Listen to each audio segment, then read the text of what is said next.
oração. Lucas 7, de 11 em diante. Texto muito conhecido, né, da palavra de Deus.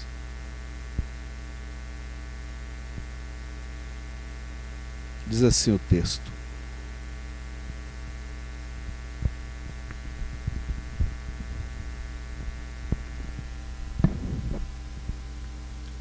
em dia subsequente, dirigia-se Jesus a uma cidade chamada Naim, e iam com ele os seus discípulos e numerosa multidão. Os irmãos leiam o seguinte: vendo-a, o Senhor se compadeceu dela e lhe disse: não chores. Sentou-se o que estivera morto e passou a falar, e Jesus o restituiu à sua mãe. Esta notícia a respeito dele divulgou-se por toda a Judeia e por toda a circunvizinhança. Amém. Queridos, esse era o combustível de Jesus Cristo, né? A compaixão. E compaixão é o que deve motivar nossa vida o tempo todo. Vocês imaginam que Jesus está distante do seu ponto de referência, cerca de uns 42 quilômetros. Naim estava distante de Cafarnaum, mais ou menos uns 42 quilômetros. E provavelmente ele tenha ido ali somente por causa dessa mulher. Ele, desculpe a expressão, farejava de longe a dor dos outros, como o endemoniado gadareno atravessou o mar da Galileia apenas por causa daquele homem. Então Jesus vai ao encalço dessa mulher e confronta aquela dor terrível. E esse era o combustível de Jesus, a compaixão. Estava sempre sentindo compaixão pelas pessoas. Você imagina se você passar a partir de hoje a sentir compaixão pelas pessoas. Já imaginou? Você andar na rua sentindo compaixão pelas pessoas. Você está na fila, você olha para uma pessoa, você sente compaixão por ela. Jesus era um cara normal como você, como eu. Não tinha nenhuma diferença. Não tinha auréola na cabeça. Ele não era bonito. Não tinha olho azul. Não tinha nada disso. Provavelmente era bem moreno, não é?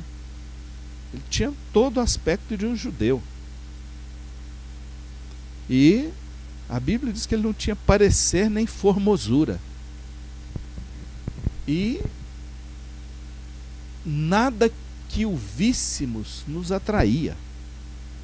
Mas ele era atraído pelas pessoas. E as pessoas eram atraídas por ele pela essência da sua vida, que era a compaixão. Jesus vivia cheio de compaixão. Diga, Senhor, encha o meu coração de compaixão. A ponto de eu chegar no enterro, eu senti compaixão da viúva, senti compaixão dos filhos. Eu estava ouvindo o testemunho de um irmão, ele disse assim: o pastor foi para o enterro de uma família da igreja e chegou no enterro, chegou lá e chorou tanto e abraçou com o pessoal e chorou. Dá um pouco, chegou um pessoal e falou: pastor, estão te esperando lá. Ele estava no outro enterro, no enterro vizinho, mas se envolveu tanto que ele estava chorando, mas assim, copiosamente, no enterro de outra pessoa. Aí ele foi e chegou lá e chorava também do mesmo jeito. Hoje o povo é muito seco, queridos. Chega no enterro, no dia da morte da minha irmã, saiu do enterro, estava lá um bocado de parente fazendo selfie no shopping. Eu não vou nem mostrar, mas está aqui no WhatsApp, ó. Todo mundo rindo nas mesas assim, comendo sanduíche, fazendo selfie no dia da morte da minha irmã. Saiu do sepultamento, saiu lá fazendo selfie.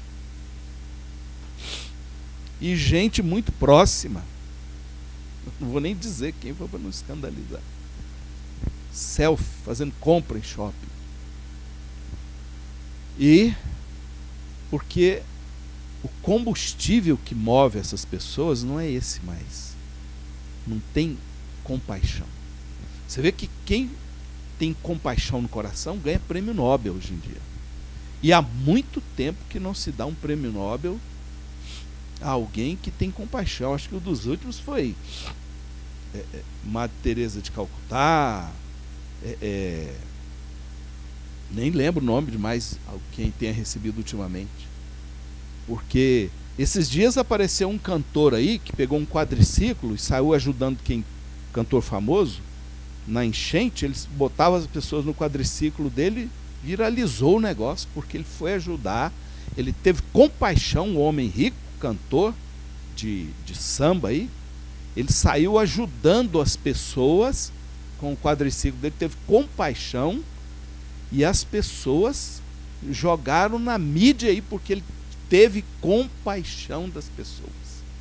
Botava andrajoso, sujo, machucado no quadriciclo dele para levar, para socorrer. Então, queridos, quem não tem compaixão não pode nem orar. Porque se você ora por alguém sem compaixão, sua oração não tem muita motivação por ela. Porque quando nós oramos com compaixão, a oração é diferente. Você já percebeu? Esse dia eu estava conversando com um pastor, ele disse assim, Léo, eu às vezes converso com os pastores do meu ministério, e eu chamo eles para orar aqui no gabinete, e eu vejo como é que está a vida dele pela oração dele. A oração tem que ser eivada de compaixão. Você tem que ter compaixão na sua oração. Você tem que orar pelas pessoas com muita compaixão. Senhor, tenha misericórdia daquela vida, Senhor. Tem que ter um clamor, né? Senhor, nosso Deus, nosso Pai, muito obrigado por esse dia, abençoa que fulano de tal. Em nome de Jesus, amém. Não é, Júnior? Tem que ter compaixão, tem que ter lágrima. Os presos lá estão acostumados a ver o Júnior chorar por ele.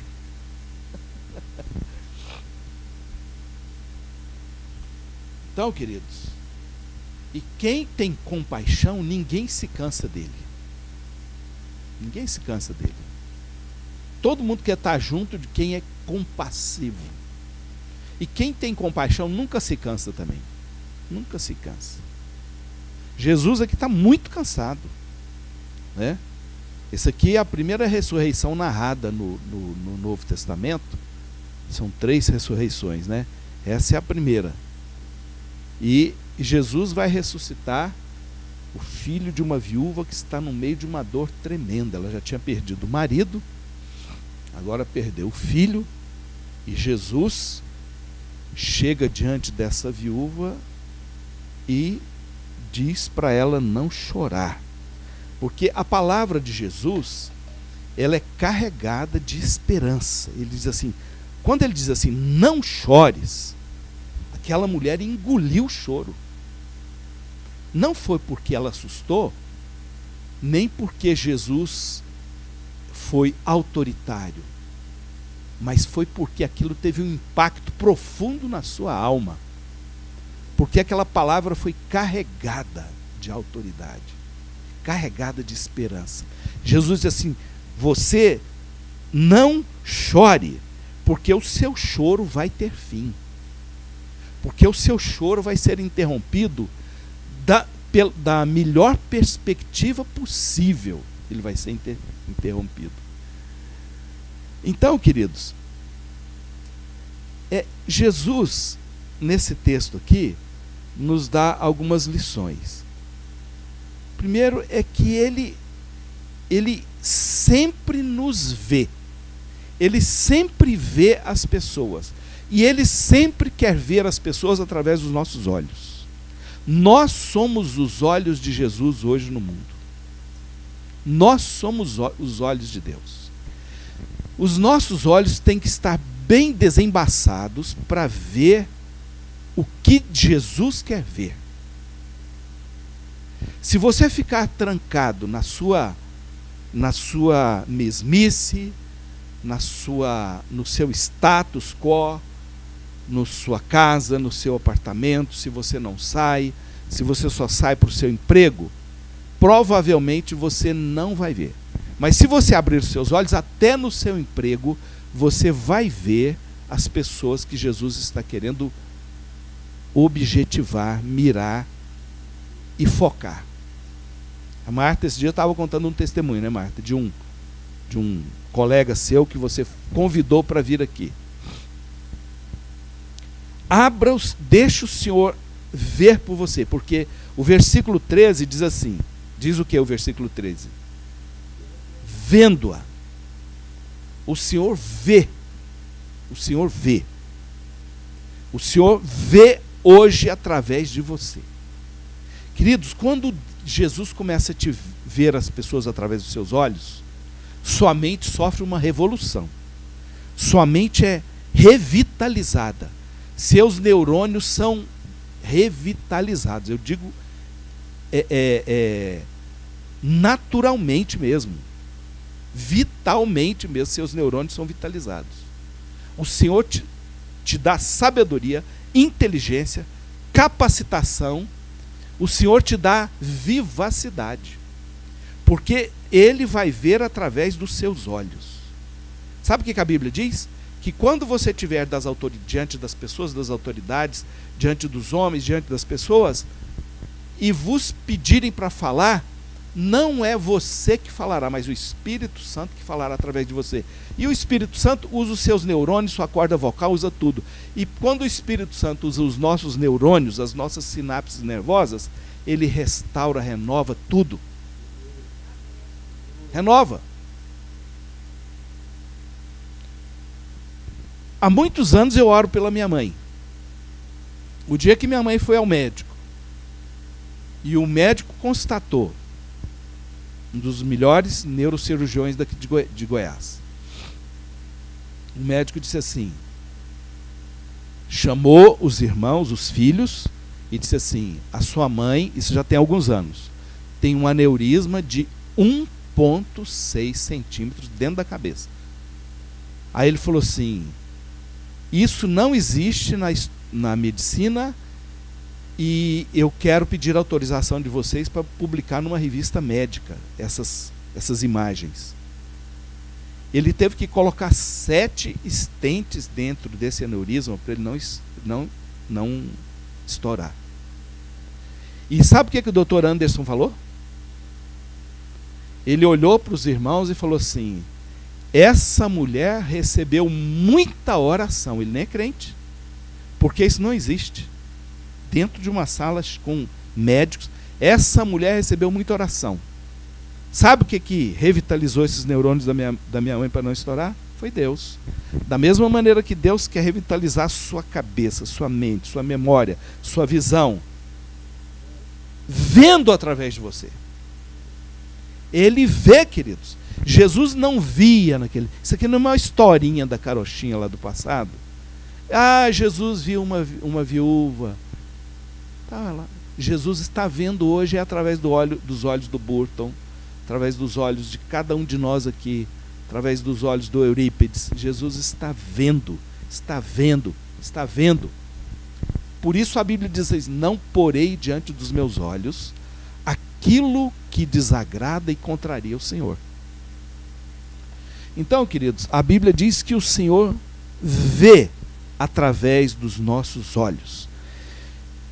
E quem poderia ver na cidade de Naim, uma cidade pequena, insignificante, quem poderia ver uma viúva? Viúvas não eram muito consideradas. Enterro, só Deus é capaz de ver através dos nossos olhos. Só Jesus é capaz de ver. Só Jesus. Por isso, se você orar um pouquinho mais, der um upgrade maior, um upgrade maior um pouquinho, vamos dizer assim, você der um upgrade na sua oração, fala assim, Senhor, eu quero ver mais do que eu estou vendo, o Senhor vai abrir os seus olhos para ver. Deus vai fazer tanta coisa. De noite você vai acordar, você vai ver a sua esposa de modo diferente. Você vai lá, você põe a coberta nela com tanto amor. Se o pé dela está descoberto, você vai lá, cobre o pé dela, se abraça ela com tanto amor, porque você vai ver diferente. Ela fala assim: nossa, meu bem, eu estou me sentindo uma criancinha no seu braço. Você vai acordar de noite, você vai lá nos seus filhos, você vai ver diferente. Você vai ver não um defunto, não como Jesus está vendo aqui uma viúva, mas você vai ver gente querida, amada, preciosa. Você vai ver gente que você tem que amar. Semana eu estava ouvindo uma mensagem do Silas Malafaia, sem nenhum escândalo aqui, ele falando sobre diferença de paixão e amor. Que coisa interessante, queridos. Como o mundo está envolvido com paixão e esqueceu o que é amor verdadeiro. Então você vai ver com amor e não com paixão mais. Então, o Senhor Jesus vê. E a segunda lição é que ele se compadece. Abra sua Bíblia, meu querido, em Salmo 69, 20. Salmo 69, 20. Eu queria que a Marta lesse na versão dela, porque parece que é diferente das outras, mas a gente lesse duas versões. Salmo 69, 20. A revista atualizada é diferente um pouquinho. Leia aí, por favor. E a Marta que leu ali, que eu vi que ela tem a...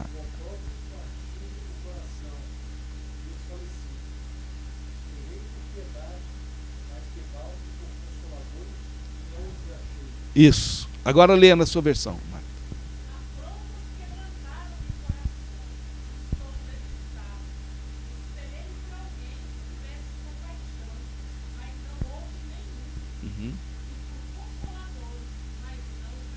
Isso. Queridos, isso aí é o clamor do mundo hoje.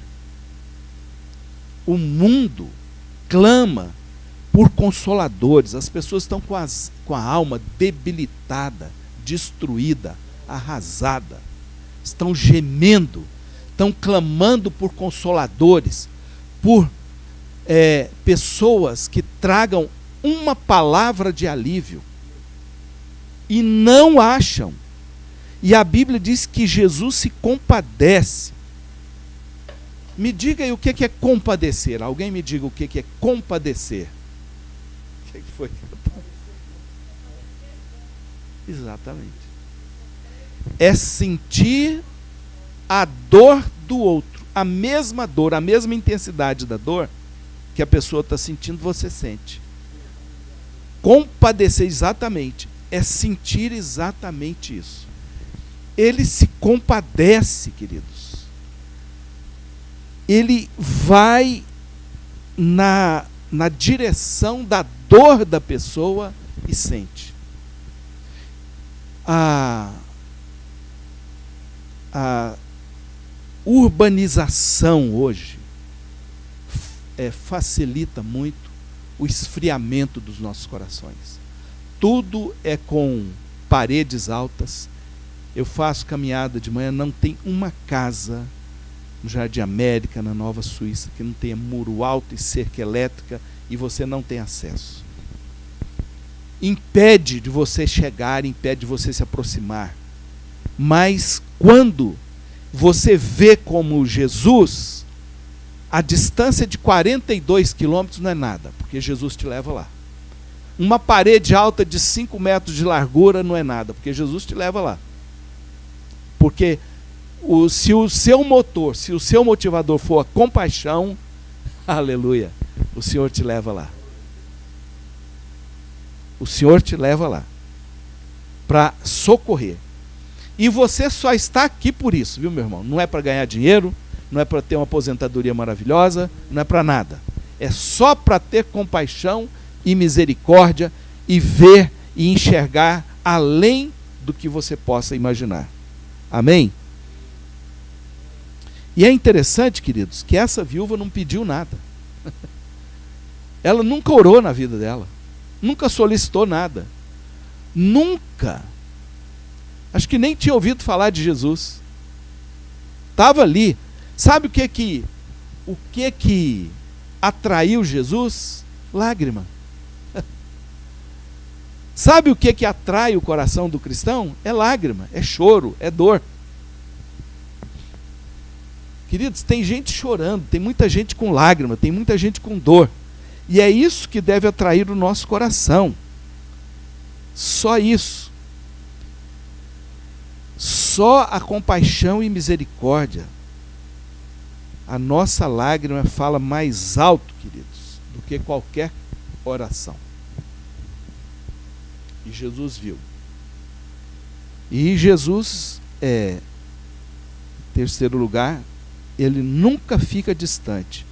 Ele vê, compadece e ele vem em nossa direção. O versículo 14 diz o quê? Chegando-se, né? Ele muda todas as circunstâncias, queridos.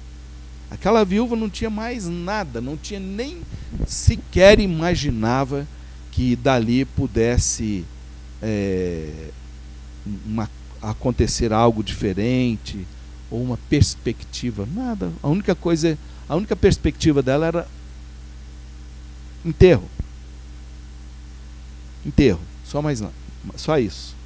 Mas Jesus traz a palavra certa no momento mais necessário da nossa vida. Levanta. E ele manda o morto levantar, e nada levanta um ser humano mais do que a compaixão. Nada levanta um ser humano mais do que a compaixão. A compaixão é a palavra mais poderosa que existe. Quando você tem compaixão, ela levanta. Um dia, um pastor amigo nosso foi chamado 3 horas da manhã para orar com um homem terrivelmente endemoniado. E ele ficou assim escandalizado, porque quem veio chamar ele foram outros pastores. O endemoniado disse que só saía com ele, e eles foram chamar o pastor. Pastor, meus irmãos, é mentira do diabo. Mas aí ele foi. E chegou lá, sabe o que ele disse para o endemoniado? Nada. Ele sentiu compaixão.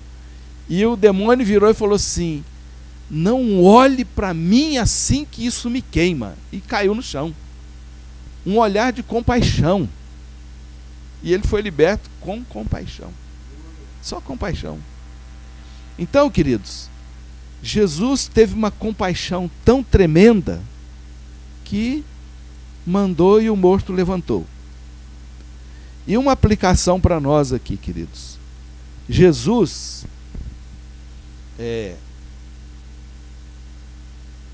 fez o morto levantar. Isso a gente pode tomar para nós aqui, que Jesus levanta a nossa vida, levanta nosso ânimo, levanta nossa moral, levanta nossa autoestima, levanta nossa vontade de viver, nossa vontade de estudar, nossa vontade de crescer, de ganhar almas para Jesus, levanta tudo. E Jesus também nos faz falar, porque a Bíblia diz que no versículo 15, que o morto, olha aí, versículo 15, sentou-se que estivera morto e passou a falar. Sabe de uma coisa? Muitas vezes nós estamos mais mortos que vivos nas nossas atitudes comunicativas. Sabia? Jesus quer restaurar nossa capacidade de comunicar. Quando Jesus ressuscita, ele não só levanta, mas ele faz falar. E hoje o diálogo é algo interrompido em todos os setores, principalmente no casamento. Quando não há mais diálogo, é porque não há mais amor, não há mais comunicação, não há mais ligação. O diálogo é fundamental, essencial para a manutenção do amor. E Jesus é capaz de ressuscitar, queridos, essa capacidade de dialogarmos. O morto falou. Quem não comunica, está morto. Está tão morto quanto esse morto. Você já viu hoje eu vi várias pessoas que chegavam lá na hora que minha mãe estava chorando muito, ninguém tinha nada para falar. Ninguém. Meus pêsames. Algumas pessoas raramente traziam uma palavra, mas assim, poderosa, que minha mãe acalmava. Raríssimas. Porque nós ficamos lá de 8 da manhã até 8 da noite, 12 horas ali. Porque o povo não sabe falar mais. Não sabe falar mais. Não tem o que falar. E, queridos, quando a gente percebe que entre irmãos, entre parentes, na igreja, o assunto é só banalidade, é porque a gente está precisando ser ressuscitado também. É só banalidade, só futilidade, só besteira. Tem gente que conversa dentro de casa pelo WhatsApp. Porque não existe diálogo, não existe cara a cara. Então, Jesus, vamos aplicar isso para nós hoje. Vamos clamar ao Senhor que Ele ressuscite nossa capacidade de dialogar. Porque sem diálogo nós estamos tão mortos quanto esse rapaz. E Jesus, queridos, Jesus ressuscitou tão bem ressuscitado aquele menino, porque o único ser criado por Deus na face da terra que tem a capacidade de comunicação e dialogar é o ser humano. E isso é uma coisa tão intrínseca que dizem que o maior esforço de uma criança é o esforço de falar. Não é nascer dente, não é crescer. Mas dizem que a criança faz um esforço quase que sobrenatural para conseguir falar. Sabe o que Jesus fez? Restituiu a fala daquele morto. Sabe o que isso significa, queridos? Seria bom ter um neurocirurgião aqui para explicar para a gente como é que funciona o processo da fala. A Valéria não está falando porque foi afetado o lado esquerdo do cérebro dela. O lado direito está afetado. Como é que funciona isso aí? Teria que ter um neurocirurgião. Mas os processos da fala, queridos, são tão complicados. É uma coisa tão complicada como o da visão. E Jesus restituiu a fala daquele morto. Ele falou, a mãe falou, é a voz dele. Quem sofre uma cirurgia de amígdala, quem tem uma infecção de garganta, quem tem uma faringite, uma laringite,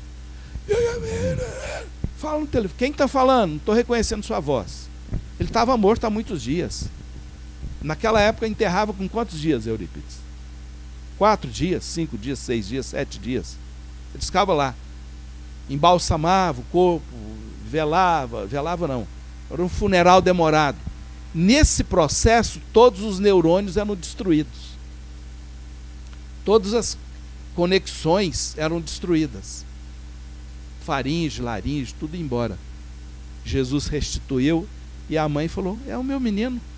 A voz é essa. Restituiu o timbre de voz na hora, queridos. A mesma voz. A voz perfeita. Não tinha faringite nem laringite, aquele defunto estava morto, falou normalmente. Jesus pode fazer muito mais do que você imagina na sua capacidade de comunicar. Sentar com a sua esposa cara a cara e falar coisa que nunca foi dito. Cara a cara com o seu irmão e falar coisa que nunca foi dito. Um dia eu estava pregando lá na Maranata, um assunto sobre perdão. Uma irmã passou por mim, por Eurípides, não sei se ela lembra. O marido falou, ela está correndo na casa do irmão, porque tem 20 anos que ela não fala com o irmão. Deus restituiu a capacidade de conversar com o irmão. Então é isso que Ele faz, queridos. Louvado seja Deus. E em último lugar, queridos, Jesus restitui. Amém? Jesus restitui. Sabe o que Jesus restitui? Ele restitui aquilo que é mais valioso para nós e para a nossa edificação. O mais valioso para aquela viúva era o filho dela. Jesus restitui na sua vida aquilo que é mais valioso, a alegria, a paz, a comunhão.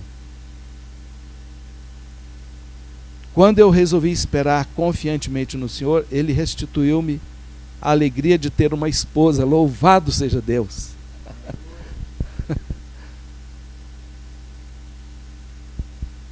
Então, queridos, Deus restitui. Deus restitui. Aí um dia eu estava lá em Fortaleza e uma irmã estava com o marido com metástase, mesma doença da minha irmã. O médico abriu, fechou, poucos dias, só esperar. Ele falou: Léo, por favor, vá orar. Chegamos lá, oramos. Sabe o que aconteceu, queridos? Foi curado na hora. Na hora. Na hora. Os médicos ficaram ali, fizeram a junta médica. Exames, tomografia. O homem curado recebeu alta.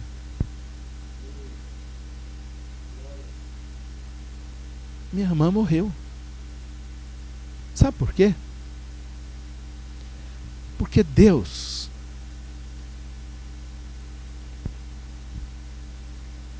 tinha um acerto com minha irmã. Ele queria vê-la.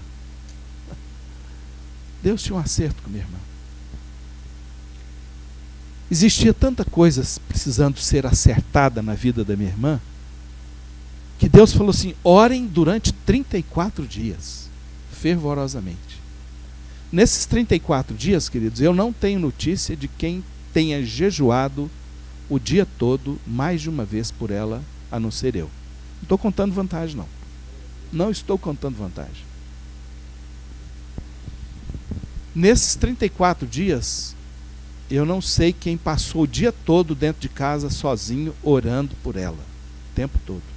Pegar o telefone, clamar. Sabe aquela oração que você chora com ela no telefone? Ela não está atendendo o telefone de ninguém. Quando eu liguei, ela atendeu o meu telefone. E aquele choro, e ela chorando do outro lado. Clamor, clamor, clamor. Clamor, clamor. Mandou Eurípides, mandou Wesley. Louvor, louvor. Deus tratando, Deus tratando, Deus tratando, Deus tratando.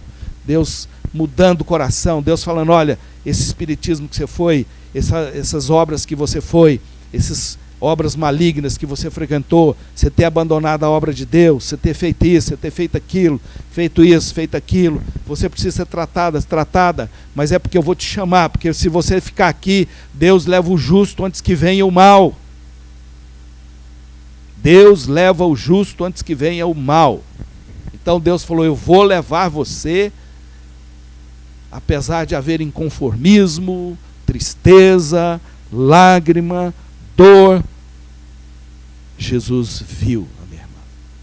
Sabe o que aconteceu? Deus deu a graça, aleluia, da última noite dela passar com a Alcione. Onde eu fui buscá-la, 7 horas da manhã, eu levei vários versículos de libertação. Vários. Muitos versículos. Porque Jesus estava vendo. Jesus estava compadecendo dela. Li vários textos de libertação. Muitas passagens. Muitas passagens. De repente, queridos, no meio das passagens, Satanás se manifestou. Manifestação demoníaca. Ah, demônio, você vai sair agora. E saiu. E naquele dia ela foi embora para Jesus. Porque ainda aquele espírito maligno tinha que sair dali. No leito de morte, o demônio saiu. Mas foi liberta pelo poder do sangue de Jesus. Aleluia.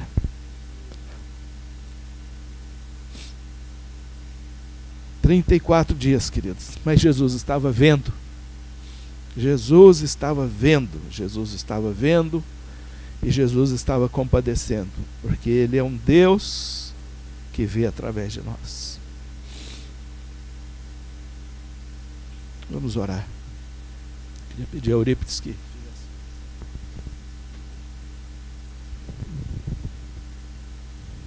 Amém. Coloque seus pedidos diante do Senhor. Coloque os seus olhos para que Jesus use. Coloque o seu ser essencial, o seu coração para Ele usar com compaixão. Coloque sua voz para Deus usar todo o processo de comunicação da sua vida com sua família. Filhos com pais, pais com filhos. Nós como servos, para abençoarmos este mundo com a palavra de Deus. Oh Senhor,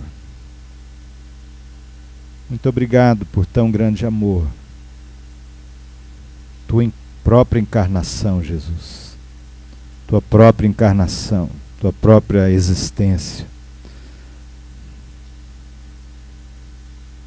Deus que se fez carne e habitou no meio de nós e revelou tão grande amor e nos chama a sermos corpo de Cristo, olhos de Cristo, mão de Cristo, coração de Cristo nesse mundo. O amado Senhor, obrigado pela igreja que o Senhor tem nos dado com esse nome tão importante, Igreja Presbiteriana Esperança. É isso que queremos ser, Pai. Olhar com os teus olhos, amar com teu amor, ter compaixão com teu coração. E acreditar, ó Deus, na comunicação do Evangelho, do amor, na comunicação da graça, orando, abençoando, ministrando a tua palavra, palavra de vida, de transformação, de ressurreição, palavra de ressurreição. Glória ao teu nome, Senhor, porque o Senhor continua ressuscitando, trazendo vida onde já há morte, Senhor. Muito obrigado por essa palavra, pelo amor do Senhor em Cristo e em nós e por nós. Obrigado, Senhor. Restitui com tua graça, Senhor. Não por mérito de qualquer pessoa ou porque o Senhor tem obrigação, mas por teu imenso amor, Pai. Por causa de Jesus é que o Senhor restitui alguma coisa, por causa de Cristo.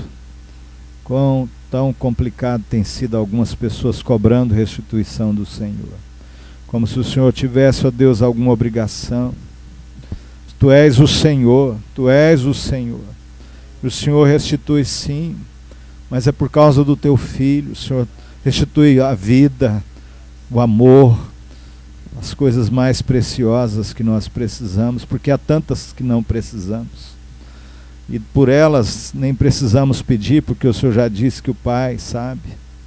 Obrigado, Senhor. Obrigado por cada um. Vamos ficar de pé e vamos receber a bênção, amados. Amém.